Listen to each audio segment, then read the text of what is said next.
I'm Karin. Welcome to my kitchen. It's Memorial Day weekend, and even though the weather is kind of a bummer and events are canceled, we can still keep some of the traditions alive. With a number of veterans in the family, Memorial Day has always been special. We'd go out to Dassel, and after the festivities, we'd always grill out. Nothing says America like a good burger. The most Minnesotan expression of that is perhaps the Juicy Lucy. I'm not going to talk about where it came from. Don't want to start any big arguments. We're just going to talk about how to make one. Any burger worth eating should be on a good bun. We're going to make that too. Making these buns will take 2.5 to 3 hours, so we'll get that started first. I'm going to start by heating our water and milk. I'm adding 2 tablespoons of sugar and our butter. Heat this until it's warm but not hot. To be exact, we don't want it to get over 115 degrees Fahrenheit because that would kill the yeast. It helps the butter melt faster if you cube it up. Our liquids are at a good temperature. It's at about 110 degrees and the butter is melted. So in this goes into my mixer. I'm using a bread hook. I'm adding 1.5 tablespoons of yeast here and 2 cups of bread flour. I'm mixing this just until it comes together and it'll look like kind of a loose pancake dough. And then we're going to cover it and let it think about itself for 20 minutes. It'll start to bubble up.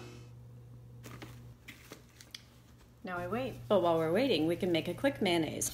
I'm starting here by whisking 2 egg yolks and some salt until they're a light sticky yellow. I also like to add a little Dijon mustard. Then, about 1 tablespoon at a time, I'm going to add some oil and whisk it, making sure that it gets sticky after each addition. Eventually, you can add more oil at a time. And when it starts to get too thick to stir, then you can add a little bit of water or white wine vinegar. Lemon juice is also great. After this, it will loosen up again, and you can continue adding oil until it's a light, creamy yellow.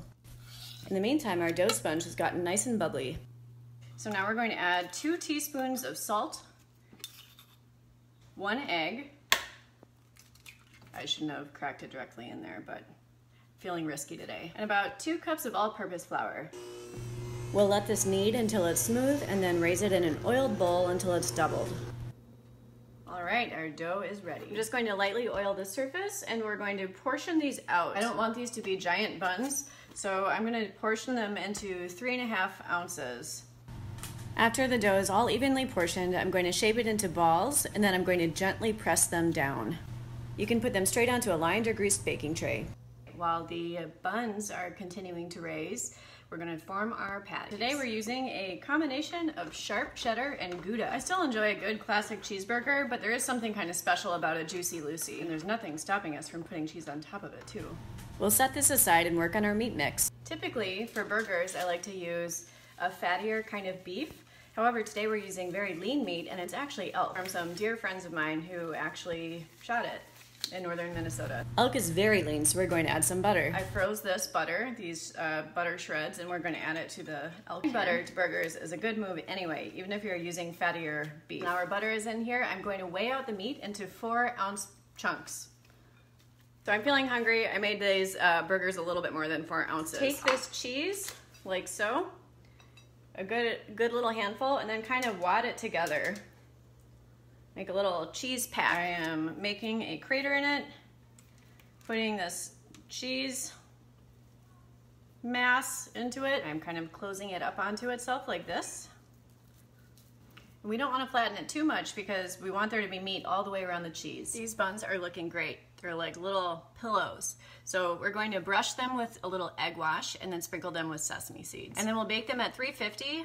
Adding an egg wash will keep these guys really shiny in the oven, and it'll also make sesame seeds stick. And in these go at 350 until they're done. We've got some beautiful buns here. All right, it's Juicy Lucy cooking time. We've got everything ready to go. Start by cutting the bun. We'll butter it and then toast it on a low heat. This is what we're looking for. We're going to generously season this patty with just some salt and pepper. In restaurants, we call that dirty salt, because it looks dirty. I don't have a grill, so we're using a cast iron skillet. I have it on medium heat here with just a little bit of butter.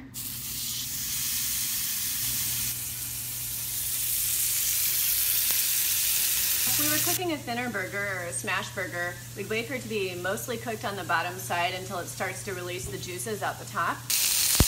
This is a little different because it's thicker. The brown is starting to creep out the sides, so I'm going to go ahead and flip this. It'll only take a minute or so now. Our bun looks great, so now all we have to do is add some mayo, put our burger on, top with some pickles, and see the magic of a Juicy Lucy. This oozing and savory burger on top of an airy bun with just the right chewiness will remind you of the best grill out you've ever had, regardless of the weather. And it begs for a big wine. Be sure to see what my friend Erin has to say about this California cat. Go big or go home. If you're having Juicy Lucy's, the ultimate American burger, go for a Big Red. And once he's cool, we can cook our burger. Have a great Memorial Day weekend. I'm Karin. Thanks so much for joining me in my kitchen. With a number of veterans in my family, Memorial Day has always been a special day in my family with a number of veterans.